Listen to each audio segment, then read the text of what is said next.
Hi friends, வணக்கம். Welcome to our channel chilli chilli recipe. நம்ம இன்றைக்கி பார்க்க போகிறது ஒரு ஈஸியான ஒரு டேஸ்டியான ரெசிபி. மோர் குழம்பு தான் நம்ம இன்றைக்கி செய்ய போகிறோம். பாருங்கள், அதுக்கு ஒரு 5-6 பச்சை மிளகாய் எடுத்துக்கோங்க.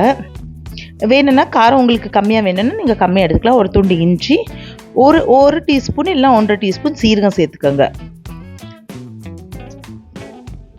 ஜாஸ்தி இஞ்சி சேர்த்துக்காதீங்க.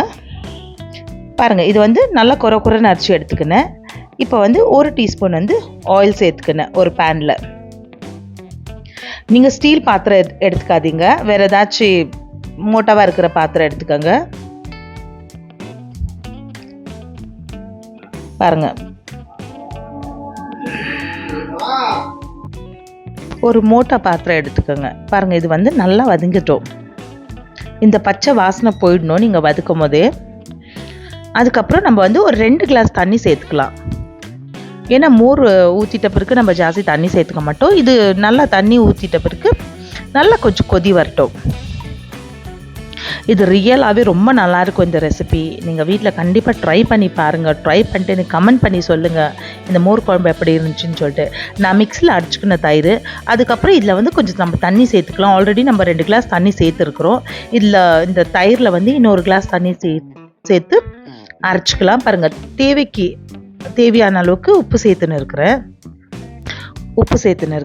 பாருங்கள், இது நல்லா கொதிச்சிச்சு. இப்போ அந்த கொதிச்சு ஆன பிறகு நம்ம மோரை சேர்த்துக்கலாம். பாருங்கள், இன்னும் கொஞ்சம் தண்ணி விட்டு நான் மோரை சேர்த்துக்கினேன். ஏன்னா மோர் குழம்புக்கு நம்மளுக்கு தண்ணியாக இருந்தாலும் நல்லாயிருக்கும். பாருங்கள், இப்போ இதை நல்லா மிக்ஸ் பண்ணிக்கோங்க. ஏன்னா மசாலாலாம் நல்லா மிக்ஸ் ஆகட்டும். இது கூட நல்லா தயிர் மிளகா, அதுக்கப்புறம் வத்தல், இதுக்கு சைட் டிஷ்ஷு சூப்பராக இருக்கும். ரைஸ்க்கு ரொம்ப நல்லாயிருக்கும். நீங்கள் கண்டிப்பாக ட்ரை பண்ணி பாருங்கள். இந்த வீடியோ உங்களுக்கு பிடிச்சிச்சுன்னா லைக் பண்ணுங்கள், ஷேர் பண்ணுங்கள், கமெண்ட் பண்ணுங்கள். மறக்காமல் சப்ஸ்கிரைப் பண்ணுங்கள் ஃப்ரெண்ட்ஸ். சப்ஸ்கிரைப் பண்ணிட்டு நோட்டிஃபிகேஷன் பட்டனை கிளிக் பண்ணிக்கோங்க. நான் புதுசாக வீடியோ அப்லோட் பண்ணும்போது உங்களுக்கு நோட்டிஃபிகேஷன் வரும். இந்த வீடியோவை பார்த்ததுக்காக தேங்க்யூ.